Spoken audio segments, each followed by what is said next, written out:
अस्सलाम वालेकुम दोस्तों, भाइयों, बुज़ुर्गों। उम्मीद करता हूँ खैर खैरियत से होंगे। अल्लाह पाक सबको खैर खैरियत से रखें और दोस्तों, भाइयों, बुज़ुर्गों का शौक़ सलामत रहे। अच्छा दोस्तों, आज पठा आया हुआ था एक, तो मैंने कहा चलो भाइयों की रहनुमाई कर दूँ। मैंने पहले भी एक वीडियो बनाई थी, लेकिन वो थोड़ा सा लाइट का इशू था, तो मादियों के हवाले से भी मैंने वीडियो चढ़ाई हुई है कि मादी आपने किस तरह की लेनी है, आपने जोड़ा बनाना है तो किस तरह का नर होना चाहिए, किस तरह की मादी होनी चाहिए। तो इसमें सबसे पहले आपने देखनी होती है परिंदे की जो है वो ब्लड लाइन। ब्लड लाइन क्या होता है कि उसमें कोई क्रॉस ना हो, ठीक है।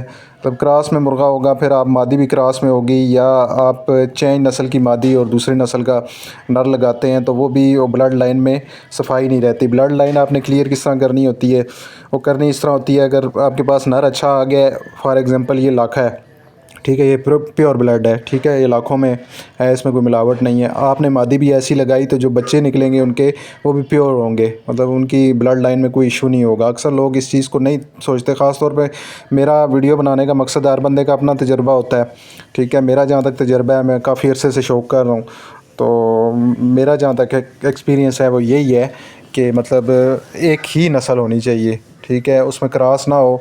तो जब आप बच्चे कराएंगे तो इंशाल्लाह आपको उसका मज़ा भी आएगा, क्योंकि आप एक साल मेहनत करते हो किसी चीज़ पे, तो आप अच्छी चीज़ पे मेहनत करो। तो दूसरा इसमें सबसे मेन चीज़ होती है इसका चेहरा। इसके चेहरे में चंद चीज़ें होती हैं, 2-3 चीज़ें होती हैं, ठीक है। चेहरा हो गया, इसकी नलियाँ होगी, ठीक है, बंतर होगी। तो ये मैं सारी चीज़ें आपको समझा देता हूँ, वीडियो आपने एंड तक देखनी है। चेहरे में सबसे पहले जो है इसकी आँखें देखनी होती हैं। आँख साफ़ होनी चाहिए, छोटी आँख हो, ठीक है, सफाई में हो, छोटी हो, साफ़ हो, चमकदार सी आँख हो। फिर इसके कुछ लोग पसंद करते हैं किल ताजे कहते हैं कि कलगी खड़ी होती है, तो मुझे इस तरह के जो हैं वो परिंदे बेसिकली मुझे पसंद हैं। तो इसके बाद हम आ जाते हैं इसकी नोक पे, ठीक है। नोक और आँखें और इसकी जो नलियाँ हैं, ठीक है, टांगें जो होती है, नली जिसको कहते हैं, ये तीनों का कलर सेम होना चाहिए। नलियों में कुछ लोग चौरस पसंद करते हैं, कुछ की परिंदों की होती हैं गोल नलियाँ होती हैं, कुछ की इस तरह उभरी उभरी, जिनको खदरेपड़ इस तरह हमारी ज़ुबान में कहते हैं, इस टाइप की नलियाँ होती हैं। तो मतलब ये 3 किस्में होती हैं। तो वैसे मुझे चौरस नली जो है वो ज़्यादा पसंद है, ठीक है। नली चौरस हो गई, चेहरे का मैंने आपको बता दिया। फिर इसकी आते हैं जो होती है दुम जिसको कहते हैं। इसमें भी 3 किस्में होती हैं दुमों में। एक होते हैं परिंदे जिनकी दुम बैठी होती है, जिनको ज़ेर दुम्मे कहते हैं, ठीक है। दूसरे होते हैं बराबर दुम वाले। तीसरे जो होते हैं उनकी दुम खड़ी होती है। जो शौकीन भाई हैं या मेरी कह लें, मुझे ज़ेर दुम्मे पसंद है, ठीक है, जिनकी दुम बैठी होती है, सही है। फिर आपने ये चीज़ें देखने के बाद सबसे पहले जो आपने चीज़ देखनी होती है परिंदे की गर्दन, ठीक है। गर्दन छोटी होनी चाहिए, मज़बूत होनी चाहिए, ये हो गया, ठीक है।